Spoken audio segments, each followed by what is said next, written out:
مسائل، یہ عورتوں والے مسائل ہیں، تھوڑا بہت ہم لوگوں کو سیکھ لینا چاہیے اس میں رہنمائی کی بھی۔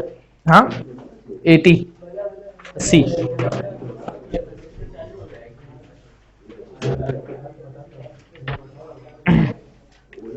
الحمد للہ رب العالمین والصلاة والسلام علی اشرف الانبیاء وسید المرسلین نبینا محمد وعلی آلہ وصحبہ اجمعین ومن تبعہم بإحسان الی یوم الدین۔ ہاں پیج نمبر 80 اردو میں۔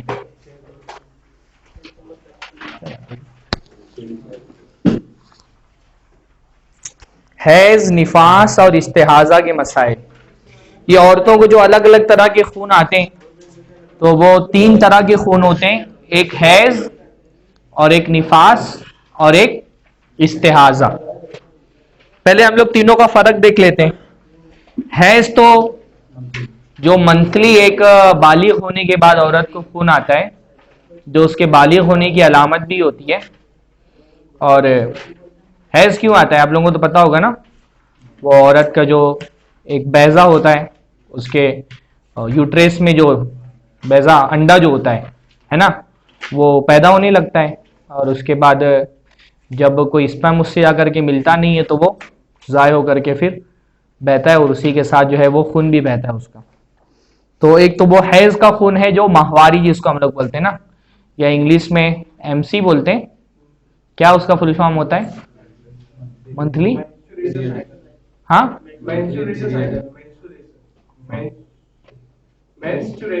اچھا، تو بہرحال تو وہ اس کو کیا کہتے ہیں؟ حیض کہتے ہیں۔ پھر ایک ہوتا ہے نفاس۔ نفاس سے مراد ہوتا ہے وہ خون جو بچہ پیدا ہونے کے ساتھ آتا ہے، یعنی اس کے بعد آنا شروع ہوتا ہے، اس کے مسائل ہیں۔ اور تیسرا ہے استحاضہ۔ استحاضہ وہ بیماری کا خون ہوتا ہے، وہ بیماری کی وجہ سے آتا ہے۔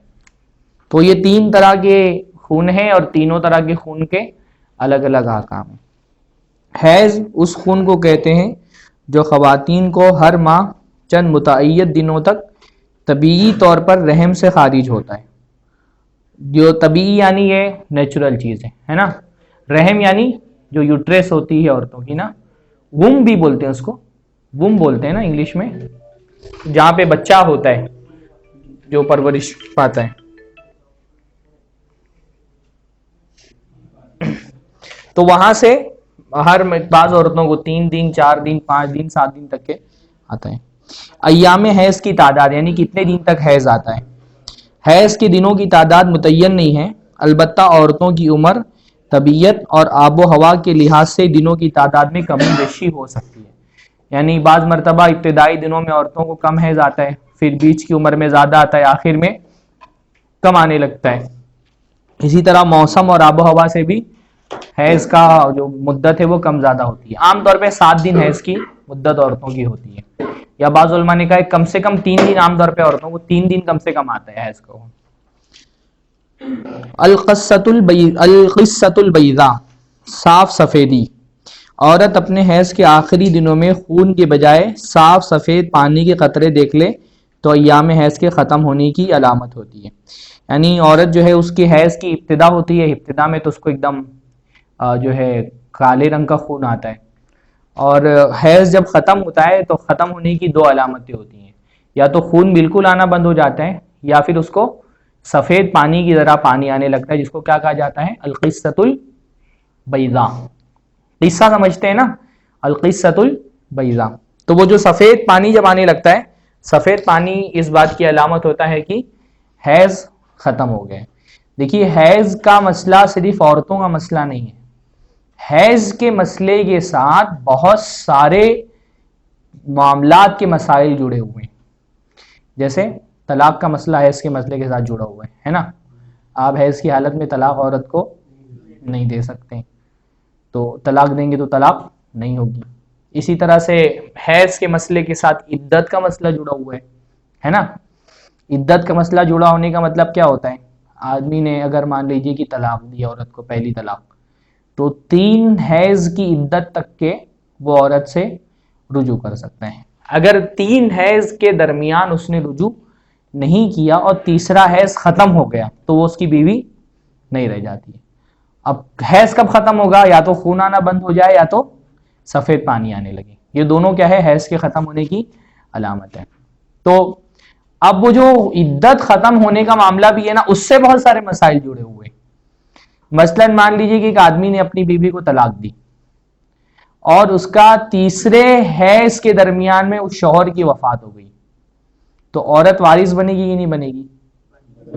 بنے گی. لیکن اگر تیسرا حیض ختم ہوا اس کے بعد وفات ہوئی تو نہیں بنے گی، ہے نا. بہت سارے مسائل جو ہے، ایسا نہیں سمجھنا چاہیے کہ حیض کا مسئلہ صرف عورتوں کا مسئلہ ہے. حیض کے مسئلے کے ساتھ بہت سارے مسائل دین کے معاملات کے جوڑے ہوئے ہیں، تو اس کو عام آدمی کو کم سے کم جو بیسک معلومات ہے وہ اس کو ہونی چاہیے. باقی یہ ہے کہ ایسی چیزوں میں شرمانا نہیں چاہیے. ابھی ہم لوگوں نے حدیث پڑھی نا، حضرت عائشہ نے کیا فرمایا کہ انصار کی عورتوں پر اللہ رحم کرے کہ دین سیکھنے کے لیے حیا و مانے ان کے لیے نہیں ہوتی تھی، کہ دین سیکھنے کے لیے وہ شرم کے مارے دین نہ سیکھے. تو القصۃ البیضاء سمجھ گئے آپ لوگ نا؟ سفید بیضا، بیض ابیض بولتے ہیں نا، قصر ابیض. وائٹ ہاؤس کو کیا بولتے ہیں؟ قصر ابیض. اسی سے بیضا، انڈے کو بھی بیدا بولتے ہیں. بیدا بولتے ہیں نا، بیدا سفید سفید ہوتا ہے وہ، تو وہاں سے بھی سفید پانی اس کو. ہاں. ابتدائے حیض کی کم سے کم مدت 9 سال ہے اور انتہائی حیض کی آخری مدت عموماً 50 سال ہے. یعنی کس عمر میں عورت کی حیض کی ابتدا ہوتی ہے؟ تو اس زمانے میں یعنی کم سے کم مدت 9 سال ہے. 9 سال سے پہلے عورت کو حیض نہیں آتا ہے. عام طور پہ 9 سال میں بھی نہیں آتا، بہت کم عورتیں ہوتی ہیں جن کو 9 سال مطلب 13-14 میں آنے لگتا ہے، کسی 9 سال میں بھی لیکن آ سکتا ہے. اور زیادہ سے زیادہ آخری مدت عام طور پہ کیا ہوتی ہے؟ 50 سال. نہیں 50 سال تک کے آتا ہے عورت کو. اب اس دور میں عام طور پہ ہمارے ہندوستان کے اندر حیض بہت جلدی آنے لگا اور بہت جلدی ختم بھی ہونے لگا، یعنی بہت جلدی عورتیں عائسہ ہو جاتی ہیں. عائسہ یعنی ایسی عورت جس کو حیض آنا بند ہو جائے. تو یہ حیض کا معاملہ تھا. نفاس اس خون کو کہتے ہیں جو ولادت کے سبب عورت کے رحم سے خارج ہوتا ہے. یعنی بچہ پیدا ہوتا ہے تو بچے کے پیدا ہونے کا جو درد ہوتا ہے، اس درد کے ساتھ جو خون آنا شروع ہوتا ہے وہ کیا ہوتا ہے؟ نفاس کا خون ہوتا ہے. ہاں، اگر درد کے بغیر خون آ رہا ہے تو وہ نفاس کا خون نہیں ہوا، لیکن اگر درد کے ساتھ خون آنا شروع ہوا تو کیا ہو گیا؟ وہ نفاس کا خون ہو گیا. وہاں سے عورت پر نماز جو ہے حرام ہو جاتی ہے، اور پھر جب تک وہ خون آئے گا تب تک یہ وہ نماز نہیں پڑے گی. تو نفاس اس خون کو کہتے ہیں جو ولادت کے سبب عورت کے رحم سے خارج ہوتا ہے. اس کی مدت 40 دن یا اس سے کم بھی ہو سکتی ہے. یعنی آخری مدت بعض لوگوں نے کہا کہ 40 دن، یہ بھی کنفرم نہیں ہے 40 دن.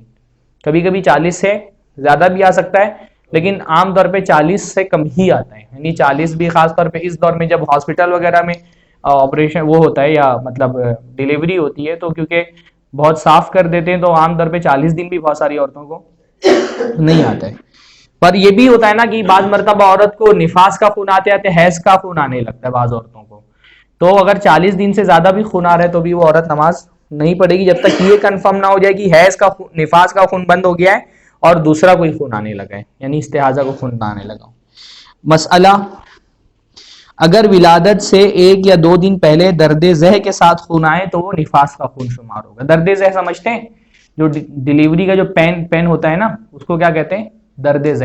جو درد ہوتا ہے ڈیلیوری کے لیے عورت کو، اگر درد ذہ کے بغیر آئے تو نفاس کا خون نہیں ہے بلکہ دم فاسد ہے جو استحاضہ کے حکم میں ہوگا.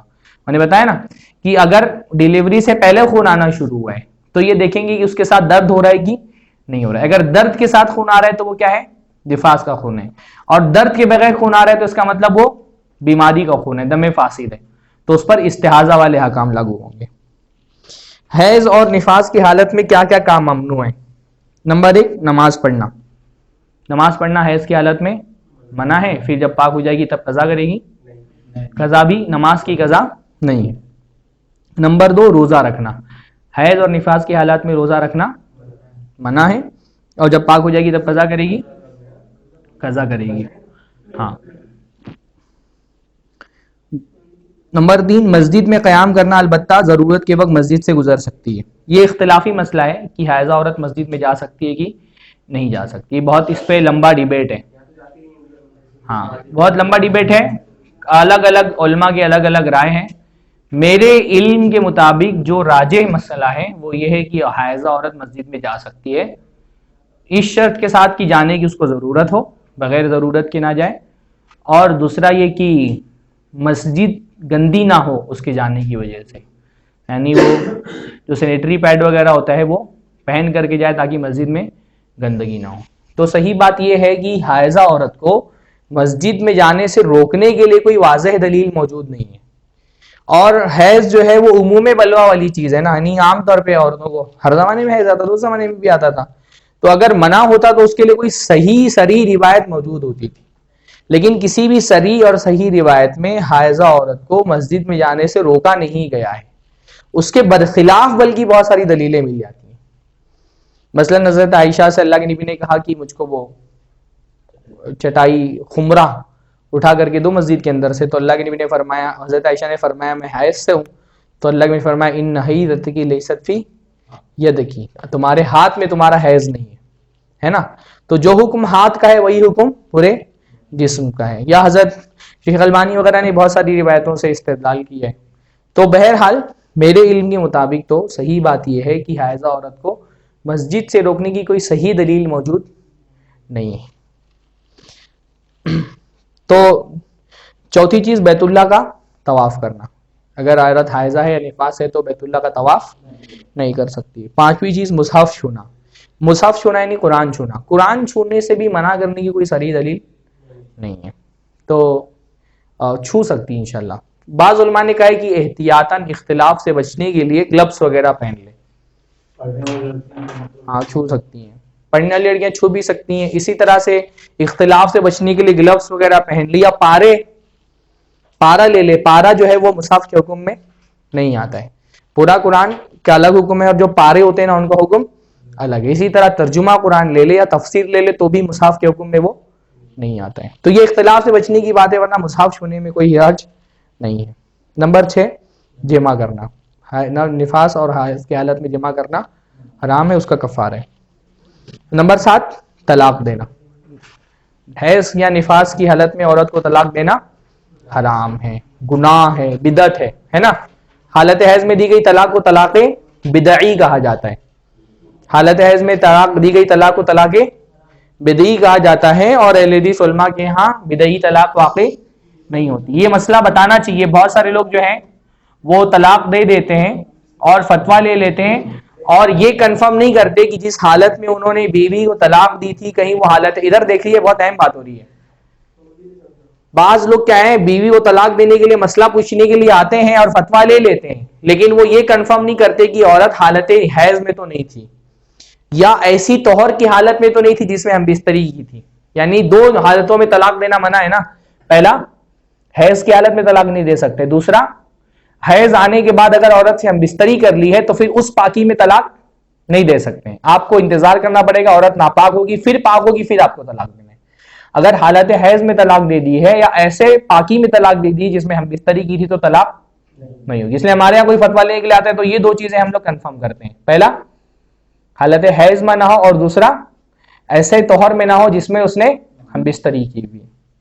تو 7 چیزیں ہیں، 7 میں سے 2 چیزیں تو اختلافی ہیں، باقی 5 چیزیں جو ہیں وہ متفق علیہ ہیں، آپ یاد کر لیجئے گا ساتھ۔ ہاں حیض کی نفاس کی حالت میں جائز کام کیا ہے؟ عورت کے ساتھ کھانا پینا اٹھنا بیٹھنا، یہ کیا ہے؟ جائز ہے نا۔ حدیث میں آتا ہے حضرت عائشہ فرماتی ہیں کہ میں اپنی ازار ٹائٹ کر لیتی تھی پھر اس کے بعد فیباشرنی، یعنی عورت سے بوسو کنار کرنا، انٹر کورس کے علاوہ جو بھی عورت کے ساتھ کرتے ہیں وہ سب حیض کی حالت میں جائز۔ یہ اس لیے خاص طور پہ بیان کیا جا رہا ہے کیونکہ جو یہودی وغیرہ تھے وہ کیا کرتے تھے، بالکل الگ کر دیتے تھے، حائضہ عورت کو بالکل کھانا پینا برتن ورتن اس کا حالت حیض میں سب الگ کر دیتے تھے، تو اللہ کے نبی صلی اللہ علیہ وسلم نے اس سے منع فرمایا، یعنی بس ہم بستری یعنی جو باقاعدہ جس سے غسل واجب ہو جاتا ہے نا دخول، وہ نہیں کر سکتے ہیں، اس کے علاوہ بوسو کنار کرنا اور ساتھ میں لیٹنا بیٹھنا سب جائز ہے۔ حدیث کے اندر آتا ہے کہ میں اللہ کے نبی کے ساتھ کھانا، حضرت عائشہ کہتی ہیں کہ میں کھانا کھاتی تھی اور میں جہاں سے گوشت چباتی تھی وہاں رکھ دیتی تھی، اللہ کے نبی وہیں سے گوشت کاٹتے تھے، اور میں کہیں سے کچھ شوربہ وغیرہ لے کے پیتی تھی تو جہاں میں نے ہونٹ لگا کے پیا ہوتا تھا اللہ کے نبی وہیں ہونٹ لگا کر کے پیتے تھے، اس حالت میں کہ میں حیض سے ہوتی تھی۔ تو کیونکہ یہودیوں کیا حیضہ عورتوں کے ساتھ بالکل شودروں والا سلوک کیا جاتا تھا، اچھوت والا، تو ہمارے دین نے اس کو ختم کر دیا، اور خاص طور پہ اس لیے حضرت عائشہ نے، یعنی بعض مرتبہ ازواج مطہرات ایسی باتیں بیان کرتی ہیں جو ہم کو لگتا ہے کہ حیا کے خلاف باتیں ہیں، لیکن یہ ان کی قربانی ہے کہ انہوں نے اپنی پرائیویسی قربان کر کے اللہ تعالیٰ کا دین ہم تک پہنچا دی ہے نا، ورنہ ہم کو یہ ساری باتیں پتہ نہیں چلتی۔ تو عورتوں کے ساتھ عورتوں کو جو مقام اسلام نے دیا اس میں سے یہ بھی ہے کہ اور مذاہب میں حائضہ عورت کو بالکل اچھوت سمجھا جاتا تھا، اسلام نے یہ تصور ختم کر دیا۔ اسی طرح اللہ کا ذکر کرنا، دعائیں پڑھنا، قرآن پڑھنا، یہ بھی سب اس کے لیے کیا ہے؟ جائز ہے۔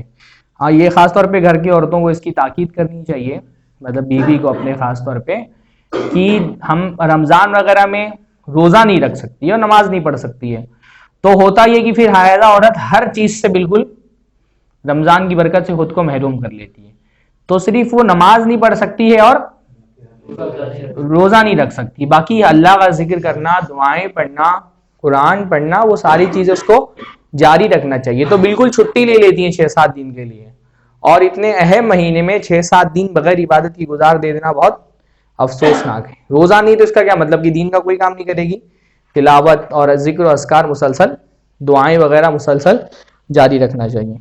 نمبر 3، بیت اللہ کے طواف کے علاوہ حج کے بقیہ مناسک وہ ادا کر سکتی، طواف صرف نہیں کر سکتی ہے، باقی قیام عرفہ ہیں اور ساری چیزیں ہیں، کنکر وغیرہ مارنا ہے جمرات کو، وہ سارے کام وہ کر سکتی ہیں۔ تو یہ تو ہے اس کے مسائل ہو گئے۔ دوسرا کیا ہے؟ اے سی بند کر دیے کیا؟ ٹھنڈی لگ رہی ہے؟ ہاں پنکھا چالو کر دو۔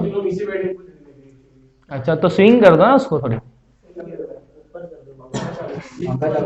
پنکھا چالو کر دو۔ تو یہ ہو گیا حیض اور نفاس۔ استحاضہ سمجھ گئے کس کو بولتے ہیں نا؟ استحاضہ جو ہے وہ بیماری کا خون ہوتا ہے، یعنی وہ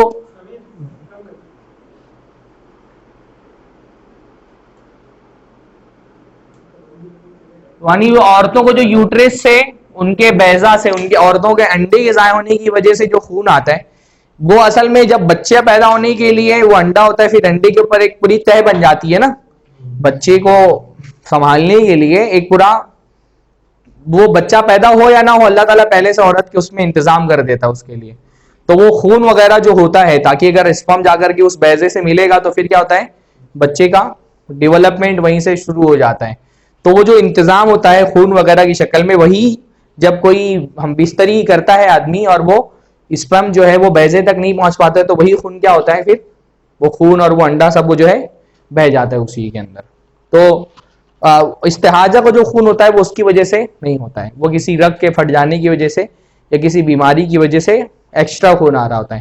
عام طور پہ حیض میں اور استحاضہ میں یہ فرق ہوتا ہے کہ حیض کا خون کالا ہوتا ہے اور استحاضہ کا خون نارمل خون ہوتا ہے، جو لال خون ہوتا ہے۔ تو استحاضہ اس خون کو کہتے ہیں جو خواتین کو، بعض خواتین کو یہ استحاضہ سب کو نہیں آتا ہے، بعض خواتین کو عادت کے علاوہ آتا ہے۔ اس کی 3 صورتیں ہیں۔ جس عورت کو ایام حیض متعین ہو، پھر کبھی ان میں فرق آ جائے تو ایام زائد ہیں وہ استحاضہ کے ایام شمار ہوں گے۔ مثلا کسی عورت کو مان لیجئے 7 دن حیض آتا ہے، اس کو پتہ ہے کہ 7 دن حیض آتا ہے، اب کسی مہینے میں 7 دن ختم ہو گئے، 8 9 10 دن آ رہے ہیں، تو ایکسٹرا جو 3 دن آ رہے ہیں وہ کون سا خون ہے؟ استحاضہ، وہ حیض کا خون نہیں ہے، کیونکہ اس کو پتا ہے کہ اس کا حیض کا خون صرف 7 ہی دن آتا ہے۔ نمبر 2، جس عورت کے ایام حیض متعین نہ ہو، یعنی بعض عورتوں کے لیے کنفرم نہیں ہوتا کہ کتنے دن حیض آئے گا، تو وہ خون کے رنگ کو دیکھ کر فرق کرے گی، اگر خون کالا ہو تو حیض کا اور دوسرا رنگ ہو تو وہ استحاضہ کا، اگر دن متعین نہیں ہے تو۔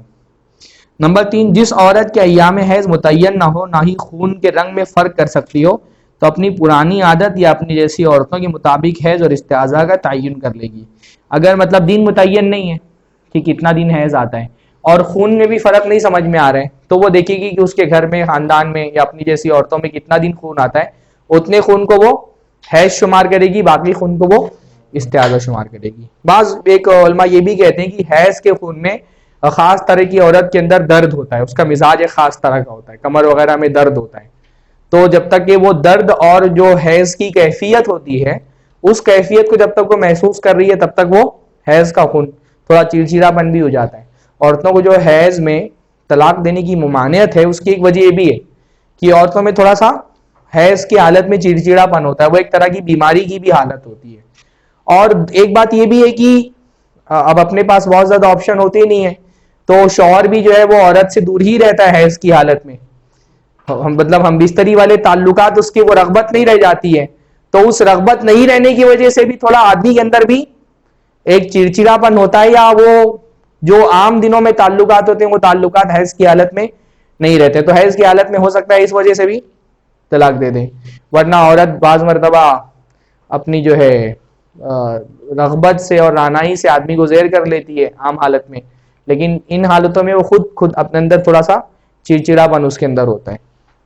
تو ایک کا بات یہ کہی گئی ہے کہ یا تو اپنے گھر طرح کی عورتوں کو دیکھ کر کے طے کر لے گی، یا پھر یہ کہ خاص جو کمر درد وغیرہ کی کیفیت ہوتی ہے بعض عورتوں، سب کو نہیں ہوتی لیکن وہ تو بعض عورتیں اپنی کمر درد وغیرہ سے پہچان لیتی ہیں کہ کون سا جو زمانہ ہے وہ حیض کا زمانہ ہے، تو تفریق کرنے کا جو بھی طریقہ ہو تو اس سے وہ حیض کے خون میں اور استحاضہ کے خون میں تفریق کرے گی.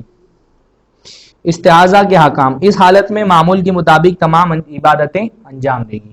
استحاضہ میں عبادتیں منع نہیں ہوتی ہیں کیونکہ وہ فاسد خون ہے، تو اس میں وہ نماز بھی پڑھے گی، اس میں وہ روزہ بھی رکھے گی. ہر نماز کے لیے نیا وضو کرنا ضروری ہے، یعنی استحاضہ کی خون سے وضو ٹوٹ جاتا ہے، تو ہر نماز کے لیے وہ وضو کرے گی، لیکن وضو کے درمیان میں اگر خون آ رہا ہے تو پھر وہ وضو اس کا نہیں، کیونکہ وہ خون پہ تو اس کا کوئی کنٹرول نہیں ہے. تو جب نماز پڑھنا ہے تو ایک مرتبہ وضو کر کے صاف کپڑا باندھ لے گی، پیڈ وغیرہ پہن لے گی، پھر نماز پڑھنا شروع کرے گی.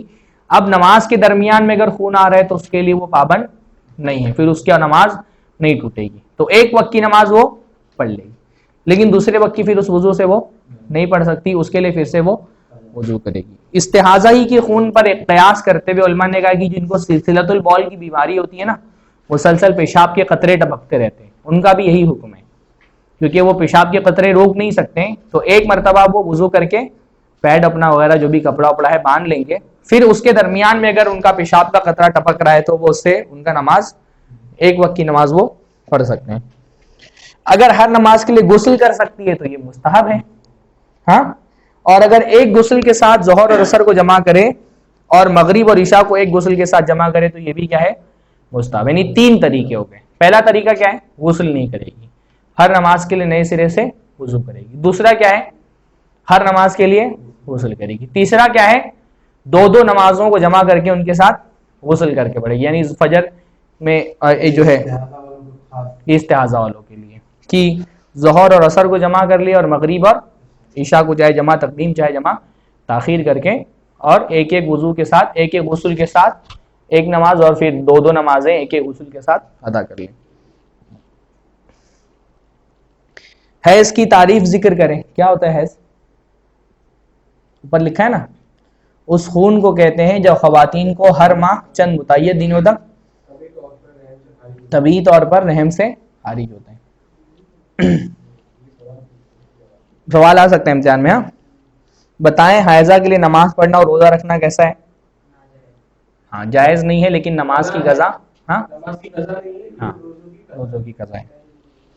کیا حائضہ نماز دونوں کی قضا کرے گی؟ تو جواب نے بتا دیا. القصۃ البیضاء کس کو کہتے ہیں؟ ہاں، حیض کے آخر میں جو سفید پانی آتا ہے اور جس سے یہ پتہ چل جاتا ہے کہ حیض ختم ہو چکا ہے، اس کو القصۃ البیضاء کہتے ہیں. استحاضہ کی تعریف کریں. وہ خون جو عادت کے علاوہ آتا ہے، بعض خواتین کو آتا ہے. حیض ہر عورت کو آتا ہے، استحاضہ ہر عورت کو نہیں آتا. استحاضہ کے تینوں احکام ذکر کریں. اوپر تین احکام بیان کیے ہیں نا، ہاں نہیں، تین احکام جو بیان کیے ہیں اگر متعین ہو تو کیا کریں گے؟ ایک صورت یہ ہوتی ہے کہ متعین ہے حیض کے دن، تب کیا کرے گی؟ اس کے علاوہ جو دن ہے اس کو استحاضہ شمار کرے گی. دوسری صورت کیا ہے، متعین نہیں ہے تو خون کے رنگ سے فرق کرے گی. تیسری صورت کیا ہے، متعین بھی نہیں ہے اور خون سے فرق بھی نہیں کر پا رہی ہے تو اپنی جیسی دوسری عورتوں کو دیکھ کر کے ان کے مطابق اپنے حیض اور استحاضہ کی تعین کرے گی. نفاس کس کو کہتے ہیں؟ وہ خون جو بچے کی ولادت کی وجہ سے آتا ہے. اس کا حکم کیا ہے؟ وہی حکم ہے جو حیض کا حکم ہے. جو حکم حیض کا ہے وہی حکم نفاس کا ہے. نفاس کی اکثر مدت کیا ہے؟ 40 دن. البتہ 40 دن ہونے کے بعد بھی خون آ رہا ہے تو دیکھنا چاہیے وہ حیض کا خون نہ ہو. ٹھیک ہے. اگر کسی حاملہ عورت کو ولادت سے 1 یا 2 دن پہلے خون آ جائے تو کیا وہ اس حالت میں نماز اور روزہ ادا کر سکتی ہے؟ اگر نہیں، تفصیل ہے اس میں نا، کیا دیکھیں گے؟ نہیں، نفاس والا، ڈیلیوری سے پہلے جو خون آ رہا ہے، اگر درد کے ساتھ آ رہا ہے تو نماز نہیں پڑے گی، وہ نفاس، اور درد کے بغیر آ رہا ہے تو نماز پڑے گی۔ حائضہ اور نفسا کے کوئی 4 احکام بیان کریں۔ 4 احکام، 4 کام نہیں کر سکتی، کون کون سے؟ طواف نہیں کر سکتی ہے اور جماع نہیں کر سکتی۔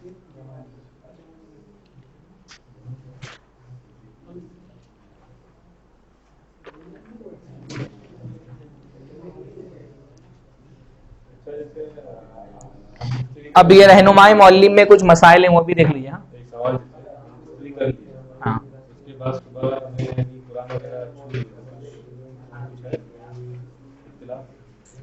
دیکھ کے بتا دوں۔ نمبر 1، حیض سے پاک ہونے کے بعد غسل میں تاخیر ہو جائے تو غسل کے بعد اس وقت کی نماز قضا کر لینا چاہیے۔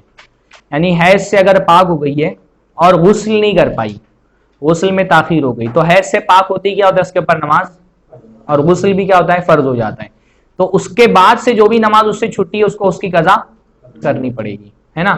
بلکہ بعض علماء نے یہ بھی کہا ہے، میرے خیال سے اس پہ اختلاف ہے حالانکہ، جیسے عصر کی نماز میں پاک ہوئی تو کیونکہ عصر میں ظہر کی نماز کا وقت بھی ہوتا ہے نا، اگر جمع کر کے پڑھے تو یہ ایک مسئلہ ہے اختلافی کہ کیا وہ ظہر بھی پڑھے گی کہ نہیں پڑھے گی، یا اگر مغرب عشاء میں پاک ہو گئی تو مغرب بھی پڑھے گی کہ نہیں پڑھے گی، یہ ایک اختلافی مسئلہ ہے۔ اگر کوئی عورت کسی نماز کے ابتدائی وقت میں حائضہ ہو جائے اور اگر حیض سے پہلے ایک رکعت کا بھی وقت گزر چکا ہو تو ایام حیض سے پاک ہونے کے بعد اس نماز کی قضا کر لینی چاہیے۔ مثلا ظہر کے وقت اس کا جو ہے، اگر کوئی عورت کسی نماز کے ابتدائی وقت میں حائضہ ہو جائے، اگر حیض سے پہلے ایک رکعت کا وقت بھی گزر چکا ہے، یعنی حیض آنے سے پہلے اگر نماز پڑھتی تو ایک رکعت اس کو مل جاتی کسی نماز کی، تو نماز اس کے اوپر کیا ہو گئی، واجب فرض ہو گئی۔ تو اب حیض آئے تو حیض میں تو نہیں پڑے گی، لیکن جیسے ہی حیض ختم ہوگا تو وہ نماز وہ پڑھے، قضا کرے گی وہ۔ اسی طرح اگر کوئی عورت کسی نماز کے آخری وقت میں پاک ہو جائے جبکہ ایک رکعت کا وقت بھی ہو تو غسل کے بعد وہ نماز قضا کر لینی چاہیے۔ مثلا اگر سورج طلوع ہونے سے ایک رکعت کی مقدار سے پہلے پاک ہو جائے تو غسل کر کے فجر کی نماز کیا کرے گی، قضا کرے گی۔ اسی طرح سورج غروب ہونے سے پہلے ایک رکعت کی مقدار سے پہلے رکعت پاک ہو جائے تو غسل کے بعد عصر کی نماز قضا کر لینی چاہیے۔ اگر آدھی رات سے ایک رکعت کی مقدار سے پہلے پاک ہو جائے تو عشاء کی نماز قضا کر لینی چاہیے، کیونکہ اللہ نے فرمایا ان الصلاۃ کانت علی المؤمنین کتابا موقوتا، اور ایک حدیث میں فرمایا، اللہ نے فرمایا، حدیث میں فرمایا من ادرک رکعۃ من العصر قبل ان تغرب الشمس فقد ادرک العصر، کہ جس آدمی نے سورج کے غروب ہونے سے پہلے ایک رکعت اگر پا لی تو اس نے عصر کو پا لیا۔ تو اگر ایک رکعت کا بھی ٹائم اس کو مل گیا تو اس کی نماز یعنی پاک ہوئی اور اتنا سورج کے غروب ہونے سے اتنا پہلے پاک ہوئی کہ ایک رکعت پڑھ سکتی، پھر اس کے اوپر اثر کیا ہو جائے گی، قضا ہو جائے گی۔ اگر عورت رمضان میں فجر صادق، فجر کی اذان سے قبل حیض سے پاک ہو جائے اور غسل کے لیے وقت نہ ہو تو پہلے روزہ رکھ لے، غسل بعد میں کر سکتی ہے۔ یعنی فجر سے پہلے اگر پاک ہو گئی ہے تو روزہ رکھے گی، اور کچھ حالت اس کی جو ہے وہ حالت حیض مطلب ناپاکی کی حالت میں کچھ روزہ جائے گا، لیکن اس سے اثر نہیں پڑے گا کیونکہ صرف ناپاک تھی، وہ حائضہ نہیں تھی اس حالت میں، ہے نا۔ حائضہ عورت کے لیے روزہ رکھنا منع ہے۔ قرآن کو پکڑے بغیر ضرورت کے تحت حیض اور نفاس والی عورت قرآن پڑھ سکتی ہے، مثلا معلمہ، طالبہ بغرض تعلیم و تعلم یا اپنے حفظ کو دہرانے کے لیے قرآن پکڑ سکتی ہے۔ البتہ اجر و ثواب کی غرض سے قرآن کی تلاوت کے بارے میں افضل یہی ہے کہ وہ تلاوت نہ کرے، کیونکہ اکثر اہل علم حیض والی عورت کے لیے قرآن کی تلاوت جائز نہیں سمجھتے۔ بعض علماء نے کہا کہ تلاوت جائز نہیں ہے، لیکن ہمارے علم کے مطابق تو تلاوت میں حد انشاءاللہ نہیں۔ تو یہ ہمارا فقہ بھی الحمدللہ آج کمپلیٹ ہو گیا۔